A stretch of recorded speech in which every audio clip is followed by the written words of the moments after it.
Bienvenue à vous sur Ici Beyrouth, c'est une femme, une histoire. J'ai le plaisir de recevoir toutes les semaines une femme libanaise au parcours remarquable. Notre invitée de la semaine est Chérine Kneider, fondatrice et présidente de l'Association des conférenciers professionnels de la région MENA et GCC.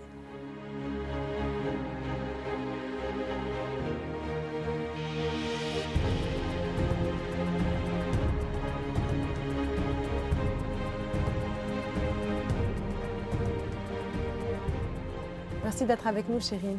Merci à toi, Lynn. Vous êtes conférencière depuis très longtemps et puis en 2023, vous fondez l'Association des conférenciers professionnels de la région MENA et GCC.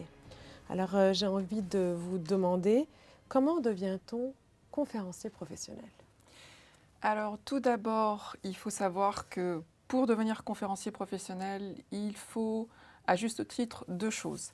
Ça dépend des pays. Donc, pour devenir conférencier professionnel, il faudrait que l'association de votre pays vous donne ce droit. En fonction des pays, c'est ou un diplôme, entre guillemets, une accréditation qu'on reçoit, ou c'est la valeur de toutes vos factures qui montre que vous avez gagné votre vie en parlant en public. Que ce soit en donnant des conférences, des séminaires, online ou pas, ça c'est quelque chose de nouveau. Voilà, en principe, même les profs pourraient être des conférenciers professionnels, mais ce n'est pas le cas. Au Liban, est-ce que nous avons une association dédiée à cela? Non, c'est pour ça que j'ai créé l'association qui s'appelle en anglais Professional Speaker Association for MENA and GCC. Donc c'est du Maroc en Arabie Saoudite, une association qui englobe tous ces pays. Pourquoi? Parce qu'ils ont un point en commun, l'arabe et évidemment l'anglais et quelques pays le français. Le Liban fait partie de cette association que j'ai créée l'année passée, en 2023. Voilà. Et donc aujourd'hui, des personnes des journalistes ou des personnes qui ont une expertise déterminée dans un secteur mais qui donnent très souvent des conférences peuvent intégrer cette association. Oui, mais je dirais n'importe qui pourrait intégrer l'association, même des étudiants. Devenir conférencier, c'est quoi? C'est on a une belle histoire, on a un beau message à faire passer. Quand on devient conférencier professionnel, c'est avec cette histoire, avec cette expertise que nous avons, on va pouvoir en vivre. La différence entre un professionnel et un conférencier normal, c'est qu'un conférencier professionnel gagne sa vie en parlant en public. Pourquoi est-ce que j'insiste sur les étudiants?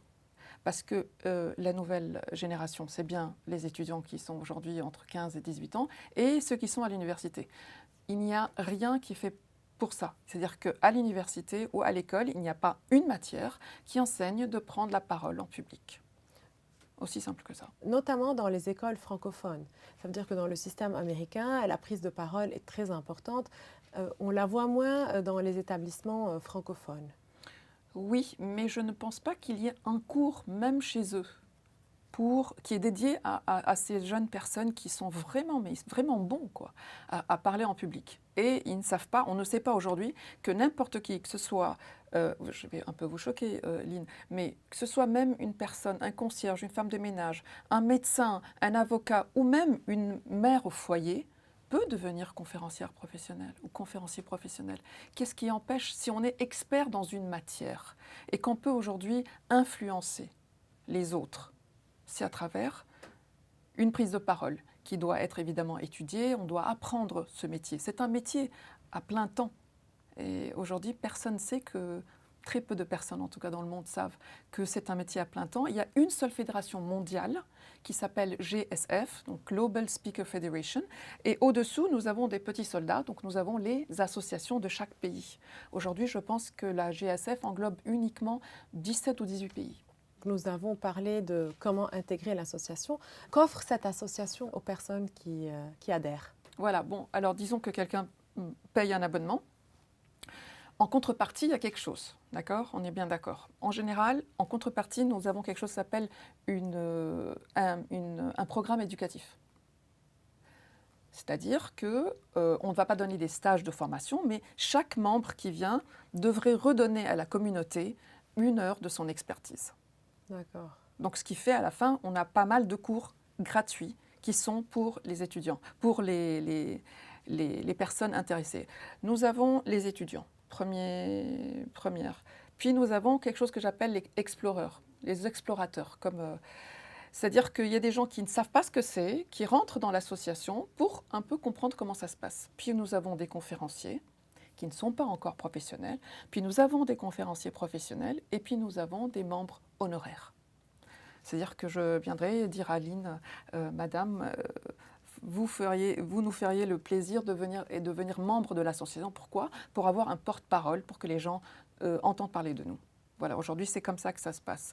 En contrepartie, on vous fait connaître, surtout dans tous les autres pays, la fédération, les autres associations dans différents pays, et tout ce qui se passe autour de la prise de parole en public. Mais quelle est la différence entre un conférencier? On voit souvent des journalistes qui sont invités à donner des conférences sur des sujets précis, ou pas des journalistes, des experts.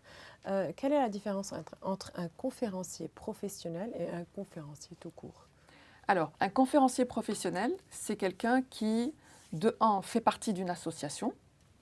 Oui. Par exemple, aujourd'hui au Liban, nous n'avons pas d'association. Enfin, si, on a une association. Je peux aller en France, je peux aller aux États-Unis ou en Espagne, avoir le titre de conférencier chez eux. Deux, pour devenir professionnel, il faudrait que j'ai une niche d'expertise. Et c'est hyper important, Lynn, parce qu'on ne peut pas venir se dire je suis conférencier professionnel par exemple, la motivation ou du marketing ou je suis médecin. Non, il faut une niche d'expertise. Donc il faut être expert dans une matière et que vos pairs, donc les conférenciers, vous attribuent comme étant un expert dans la matière. Donc ça, c'est très important. C'est hyper important, ce qui fait que dans le monde entier, aujourd'hui, vous êtes reconnu par vos pairs en étant l'expert de cette matière. Et quel est votre domaine d'expertise, Chérine? Alors, mon domaine d'expertise, Lynn, c'est très simple. C'est la créativité et la résolution de problèmes.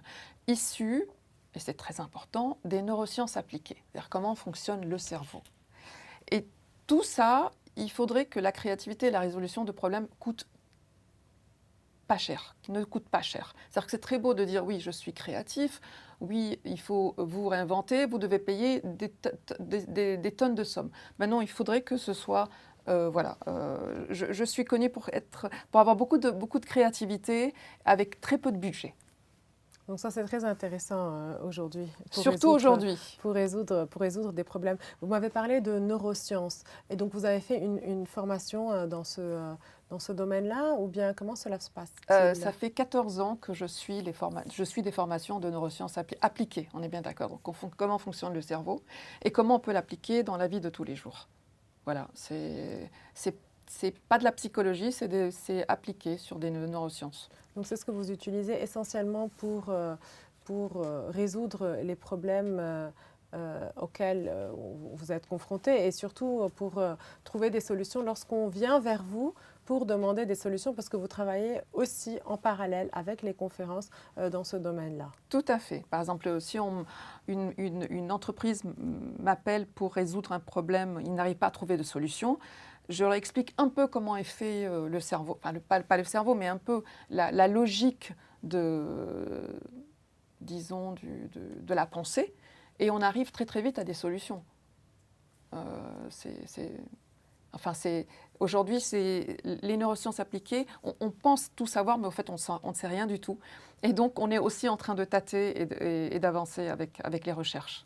Et quel est le message aujourd'hui que vous aimeriez lancer à ces jeunes qui sont très intéressés par le fait de devenir conférencier? Quelle est la qualité essentielle qu'il faut avoir? Alors, c'est très intéressant comme sujet, parce qu'il y a quelques jours, il y avait un post dessus sur LinkedIn. C'est l'authenticité et l'intégrité. C'est-à-dire, vous voyez la photo, là, je fais aussi du stand-up comédie.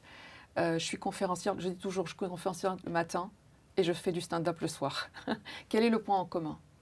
Le point en commun, c'est d'être devant un public, d'avoir un message. Dans les deux cas, vous êtes payé. Mais dans un, vous avez un message fort, et dans un autre, vous avez juste fait rire les gens. Le message important, c'est que vous soyez intègre avec ce que vous, par exemple, avec vos valeurs et vos besoins. C'est-à-dire que moi, je ne peux pas prêcher de dire « Ah, vous devez travailler dans la créativité, vous devez résoudre votre problème », et moi, d'un autre côté, je ne le fais pas. Donc, il faut être vraiment intègre. Parce que beaucoup de gens, beaucoup de conférenciers ne sont pas très intègres avec ce qu'ils font. Vous Oui, voyez un mais peu ça, c'est valable dans tous les domaines. dans tous les domaines, il faut dire. Chérine, avant de fonder cette association, vous avez un parcours professionnel très intéressant et très varié d'ailleurs.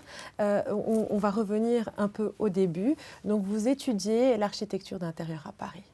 Oui, c'était une autre vie, Lynn. J'ai commencé, au fait, tragiquement par la mort de mon père soudaine. J'étais encore très jeune. Et je lui avais fait une promesse d'être architecte d'intérieur parce qu'il avait une usine de bois. Et j'ai commencé une première année à l'Alba, ici au Liban, et puis j'ai été à Paris, puis après j'ai été à Milan, étudier l'architecture d'intérieur. Quoique ce n'était pas vraiment ma tasse de thé. Mais très vite j'ai compris que c'était une question de créativité. Et là encore, on revient à comment imaginer des espaces. J'aimais pas du tout la décoration, mais j'aimais beaucoup aménager les espaces. Voilà, ça a commencé comme ça. Ma première passion, ça a été ça après. Et puis après, j'ai continué vers le dessin du meuble, donc le design du meuble. Et puis, vous revenez à Beyrouth et vous lancez une galerie. Oui, une galerie de meubles d'appoint. Je suis très très fière de ça parce qu'à l'époque, il y avait des galeries qui faisaient tout et rien. J'ai voulu me spécialiser dans quelque chose de petit, d'utile. Et donc j'ai commencé à importer des meubles d'Italie parce que ma grande passion, c'était quand même l'Italie. Et j'ai ramené donc des meubles d'appoint, que ce soit des petits meubles qui sont très utiles, mais que les gens, en général, ne connaissaient pas. Et ça a très bien fonctionné jusqu'au jour où il a fallu fermer parce que la douane avait augmenté de 40% sur les taxes. Voilà. Donc ça, Et cela coïncide en fait avec votre décision en fait, de vous consacrer à votre famille. De me consacrer à faire des enfants. J'avais 35 ans et je crois que c'était le moment de décider où j'agrandis la galerie, vraiment, où je fonde une famille. Et comme je voulais au moins 4 enfants, il a fallu que je me dépêche. Donc je me suis dépêchée. Et cela a marché. Ça a marché, mais j'en ai fait que 3. C'est déjà pas mal. C'est pas mal. C'est déjà pas mal. Et donc, aujourd'hui, vous trouvez que, en tant que conférencière, combien est-ce que ce parcours atypique vous aide lorsque vous donnez des conférences? Je vais vous répondre par une citation de Carl Jung. Il disait « Le plus important dans la vie, ce n'est pas être parfait, mais c'est d'être complet, la complétude. » Je pense, avec toute l'humilité, que le fait d'avoir touché à plusieurs domaines, que ce soit l'architecture, que ce soit la restauration avec le père de mes enfants, que ce soit les activités aquatiques, et j'en ai fait d'autres, écrire des livres, j'ai fait beaucoup de choses. Je pense que le point en commun, c'est l'humain et c'est la créativité. J'aime beaucoup travailler avec les gens et je trouve que pour devenir conférencier, on a besoin de sa propre expérience. On appelle ça le storytelling. Et très souvent, dans toutes mes conférences, je fais ressortir des histoires, des blagues surtout, parce que les blagues, ça passe toujours. Et comme je le fais en 3-4 langues, les conférences, c'est plus facile. Oui, c'est plus d'audience également. Très beau message de fin, Chérine. J'en profite pour vous poser une question sur le livre que vous êtes qui est en cours de préparation. Vous me l'avez dit hors antenne. Il va porter sur quoi? Alors, en février, j'ai été invitée en Inde pour le sommet des conférenciers professionnels. Ils avaient insisté sur l'adversité. Alors, le titre, c'était « Against all odds ». From adversity to achievement. Donc, je suis en train d'écrire un livre qui n'est pas, c'est un livre business, hein, on est bien d'accord, mais qui n'est pas écrit en tant que business, mais c'est une histoire que je raconte de quelqu'un qui a eu une adversité. Je pense que tous les Libanais vont se retrouver, tout le monde va se retrouver dedans. Et cette personne arrive à sortir de son pétrin en utilisant, encore une fois, la créativité, la résolution de problèmes. C'est un très petit livre, il y a 10 000 mots, mais c'est un message universel à tout le monde sur ça et c'est très sympathique parce que je vais mélanger, je vous le dis en l'antenne, vous êtes les premiers, un peu de restauration alimentaire, un peu de résolution de problèmes et un peu de créativité. Donc c'est un beau mélange que je mets dedans. Alors on l'attend avec impatience, il est prévu pour quand ? Ça devait être pour mon anniversaire fin avril, mais ça va être plutôt fin mai. Merci beaucoup, Chérine, d'avoir partagé avec nous votre parcours. Vous êtes une battante et nous attendons avec impatience la sortie de votre livre. Merci Lynn, à vous de m'avoir accueilli aujourd'hui et j'espère à très bientôt. À très bientôt, Chérine. Notre invitée du jour était Chérine Kneider, fondatrice et présidente de l'Association des conférenciers professionnels de la région MENA et GCC. C'était notre invitée de la semaine dans Une femme, une histoire. Je vous donne rendez-vous la semaine prochaine avec une nouvelle invitée. Dans l'attente, je vous invite à nous suivre sur notre site web et nos réseaux sociaux.